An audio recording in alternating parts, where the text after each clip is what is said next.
Hello friends, நம்ம இன்ஸ்டண்ட்டாக தோசைக்கு இட்லிக்கு உடனே தயாரிக்கக்கூடிய ஒரு பூண்டு பொடி தயாரிக்கலாம் வாங்க. அது எப்படி பண்ணுறதுன்னு பார்க்கலாம் வாங்க. நான் ஒரு 10 பல்லு பூண்டு எடுத்து வச்சுருக்கேன். இதை நல்லா நைஸாக இடிச்சுக்கலாம்.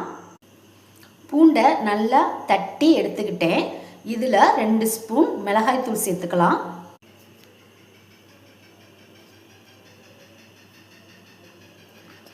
உங்களுக்கு தேவைன்னா நீங்கள் சாம்பார் பொடி சேர்த்துக்கலாம். நான் மிளகாய் பொடி சேர்த்துருக்கேன். உப்பு, பெருங்காயத்தூள் நல்லா தூக்கலாக சேர்த்துக்கோங்க. அப்போ தான் நல்லா டைஜஷன் ஆகும். நான் ஒரு கரண்டியில் நல்லெண்ணெய் ஊற்றிருக்கேன். இதுக்கு நல்லெண்ணெய் தான் சேர்த்துக்கணும். வேறு எண்ணெய் சேர்த்தா டேஸ்ட்டு நல்லா இருக்காது. நல்லெண்ணெய் சேர்த்துக்கோங்க. இதை நல்லா ஹீட் பண்ணிக்கலாம்.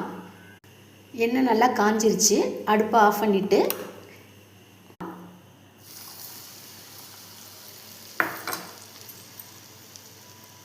நல்லா கலந்து விட்டுக்குங்க.